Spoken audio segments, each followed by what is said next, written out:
Prezados irmãos, a paz do Senhor, estamos aqui com a lição número 13 da Escola Bíblica Dominical, que tem por título O Novo Homem em Jesus Cristo. Chegamos à última lição desse trimestre, estamos estudando nesse trimestre a lição sobre antropologia, sobre a raça humana, origem, queda e redenção.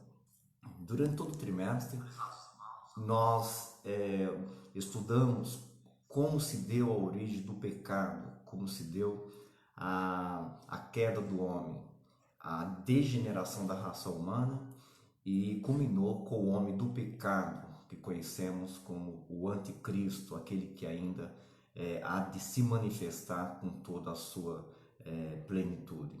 Na lição número 12, nós estudamos sobre Jesus, o homem perfeito, aquele que veio para salvar o homem, para redimir o homem do pecado. Pois bem, chegamos na lição desse trimestre, na última lição, a número 13, e vamos estudar a doutrina do novo homem.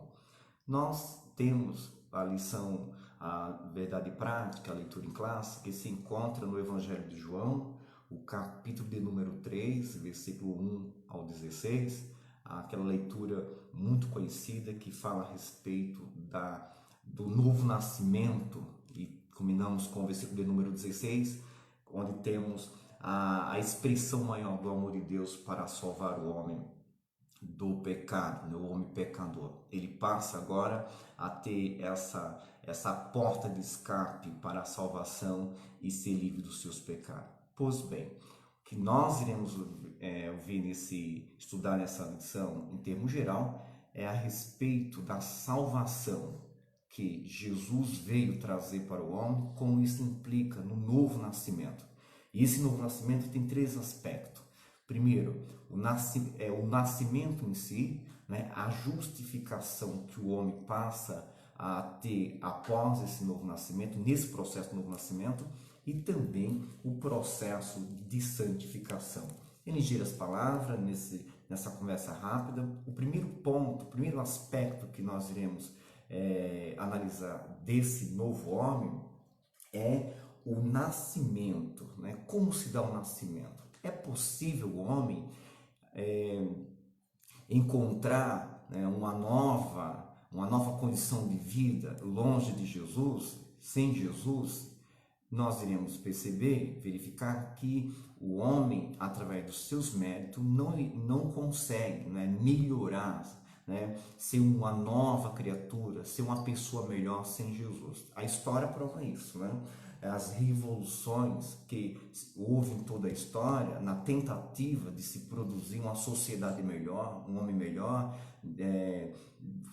se resultou em grandes tragédias, né? Se fôssemos olhar desde as revoluções que houve na Europa, com os grandes líderes que apareceram na história, mesmo se tratando da história da Revolução Francesa, o que é que nós temos? Grandes tragédias, a partir do próprio Napoleão Bonaparte, Hitler e tantos outros, que na tentativa, nesse processo de se construir um homem melhor, ou um novo homem, né, uma nova sociedade, culminou em tragédia. Jesus é capaz sim de transformar, de produzir um novo homem, no homem, né, uma nova criatura. E através de quê? Através do novo nascimento. Pois bem, como ocorre o novo nascimento? Foi a pergunta que Nicodemos fez para Jesus.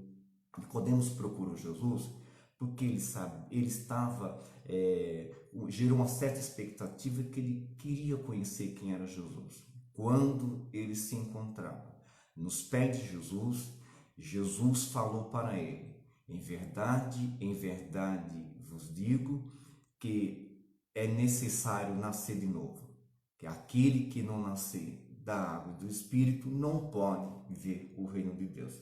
Vamos ler no capítulo número 3 da nossa lição, tá? Aí, o versículo de número 6 diz assim: o que é nascido da carne é carne, e o que é nascido do Espírito é Espírito. Então, Jesus já deixa claro para João, para o Nicodemos, que o homem precisava de um novo nascimento. Como se dar esse novo nascimento? Nicodemos tem uma certa dificuldade de entender. Agora, João, ele ainda no capítulo 1, ele vai explicar como, ele vai explicar como ocorre esse novo nascimento. Primeiro, ele vai dizer que esse nascimento não é da carne e nem é da vontade do varão, mas ele diz que é do Espírito. Vamos ler no versículo de número 12 e 13, assim para avançarmos um pouco mais. Ele diz: mas a todos quantos receberem dele o poder de serem feitos filhos de Deus, aos que creem no seu nome, os quais não nasceram do sangue, nem da vontade da carne, nem da vontade do varão, mas de Deus. Então isso é muito interessante. Por quê? Porque esse novo nascimento que João vai falar e Jesus vai falar para o Nicodemos, ele ultrapassa a capacidade humana de entender esse processo. O que temos que aprender de antemão é que é um processo que depende inteiramente do Espírito Santo. Veja bem, Paulo escrevendo aos Romanos, no capítulo de número 8, versículo 16, ele diz que Deus não nos deu um espírito de temor ou de covardia para outra vez nos submeter ao pecado, né? Mas um espírito de adoção pelo qual chamamos Abba Pai. Então, o que é que nós precisamos aprender neste ponto? É que quem promove o novo nascimento é o Espírito Santo, é Ele o promovedor desta obra, deste fenômeno, né? Deste novo nascimento. E olha só, ele diz que os que são nascidos de Deus, né? Os que são nascidos de Deus, eles passam agora a viver uma nova dimensão. E é o que nós iremos ver nos próximos tópicos. Então veja bem, qual é o ponto máximo desse novo nascimento? É no momento em que o homem se encontra, né, pela fé com Jesus através, né, nos pés da cruz, através do sacrifício de Jesus, por meio da fé, o homem ele inicia esse novo nascimento. Isso porque João vai dizer que esse novo nascimento ele provém, né, da água, né?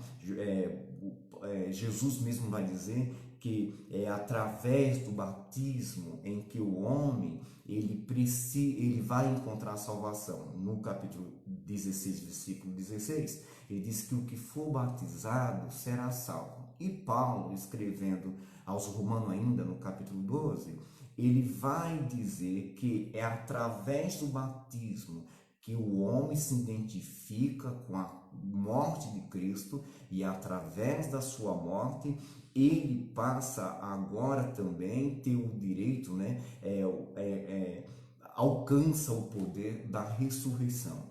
Ou seja, o homem aí se encontra com Jesus pela fé em Cristo Jesus, pela fé no seu sacrifício, e aí ele passa, né, a adquirir este processo, né, conclusivo, pleno, né, dessa nova criatura através do sacrifício de Jesus.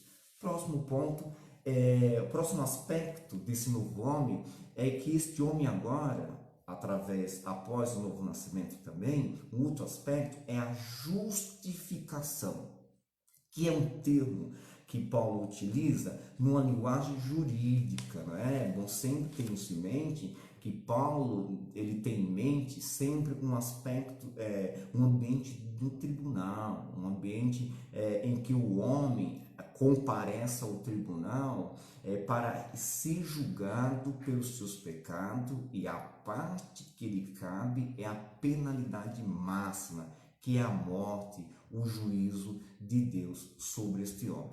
Agora olha só, o homem ele é levado ao tribunal para receber a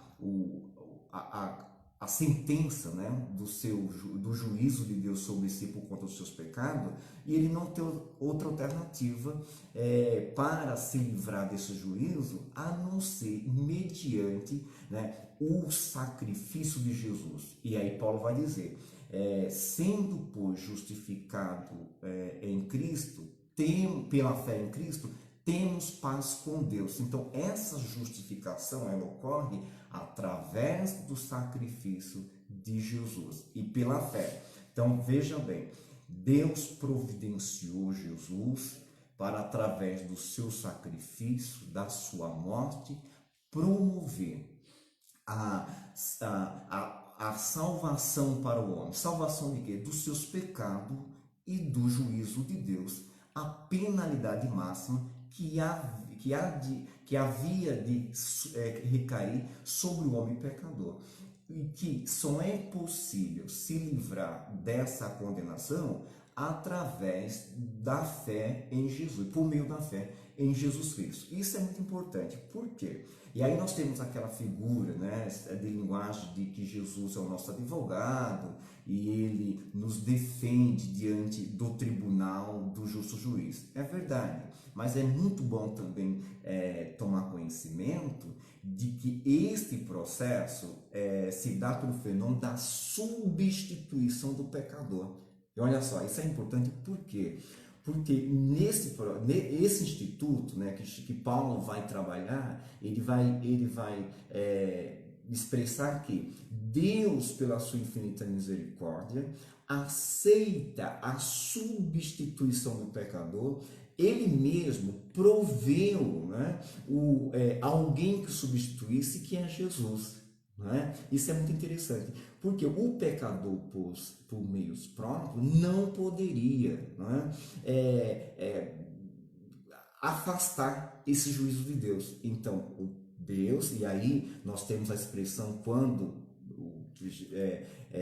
o anjo apareceu a Abraão e disse que para si Deus há de prover o cordeiro, né? Para si, porque Deus proveu o cordeiro para si. Esse cordeiro é Jesus Cristo, que ofereceu um sacrifício perfeito, como vimos na lição anterior, e aí ele é aceito, a justiça divina é aceita. E quando o homem comparece perante o juízo de Deus e crê no sacrifício de Jesus e aceita como seu Salvador, a justiça que há em Jesus remove, né, a culpa do homem e é aceita diante do justo juiz, que passa agora a ver o homem, não só oferece ao homem o perdão, o anistia, né, para o homem, mas sim considera agora o homem, passa da posição de pecador para justificado,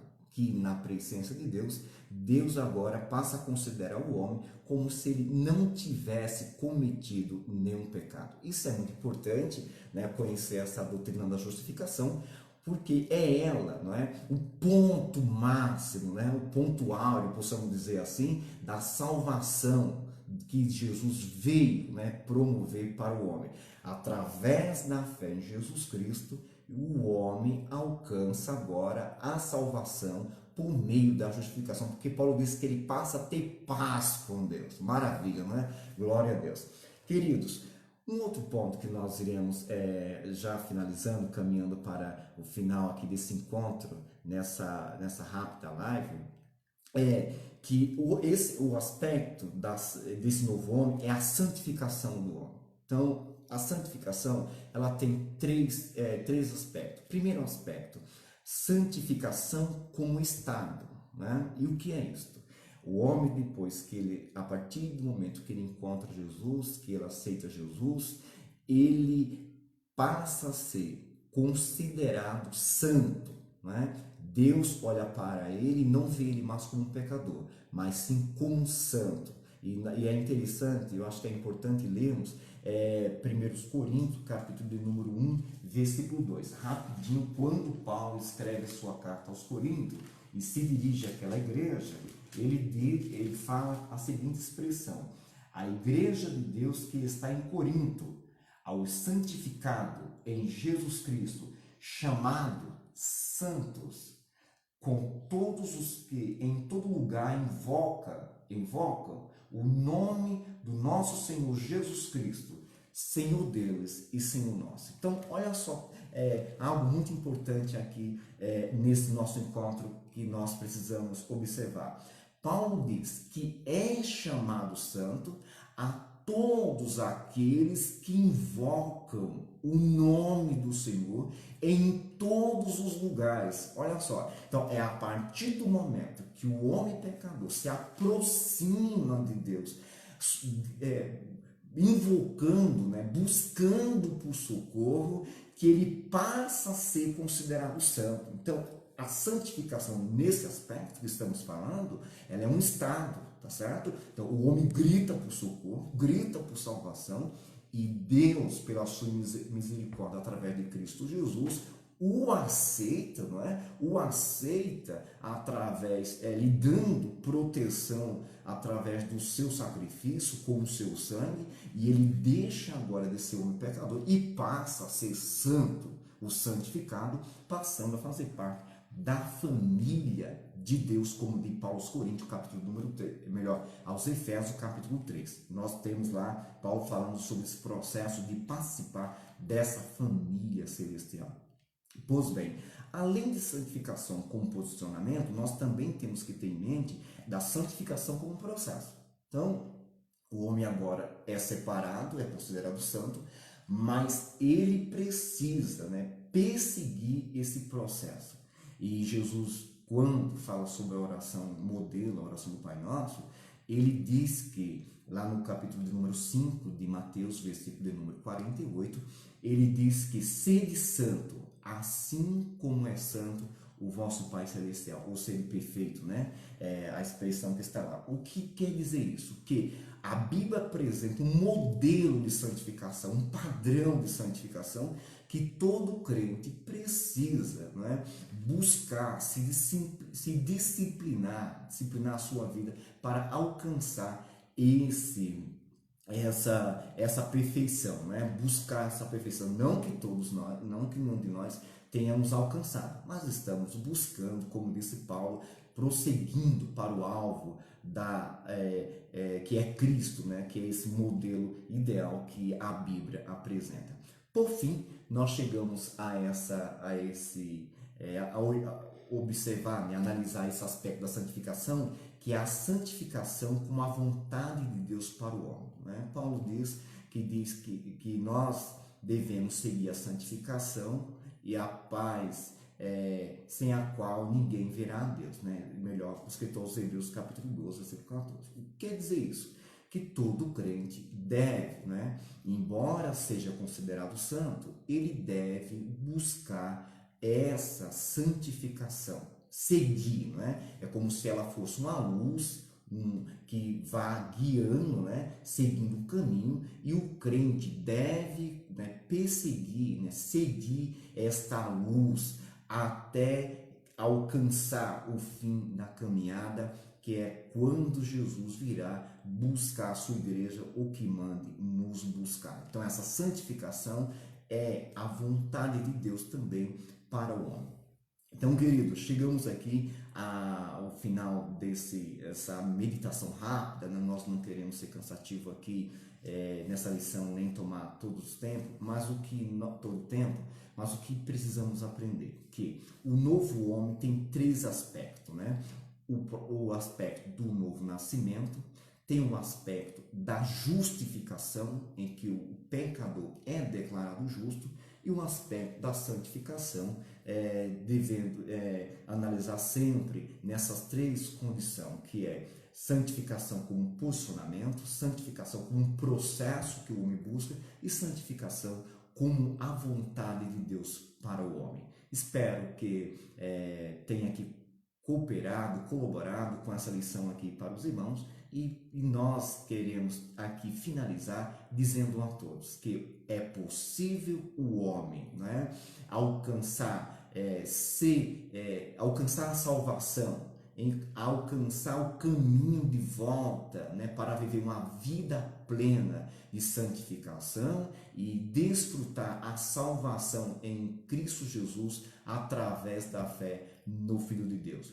Não há por que viver uma vida de pecado, achar que não há não há solução para o problema do homem, porque em Cristo Jesus o pecador encontra a salvação e pode viver uma nova criatura. Que Deus abençoe, nós esperamos vocês no próximo trimestre, que apesar da circunstância, que todos possamos, não é, continuar estudando a palavra de Deus as próximas lições que irão chegar para cada um dos irmãos. Deus abençoe a todos, em nome de Jesus, e que essas palavras possam ficar no coração dos irmãos. Deus abençoe.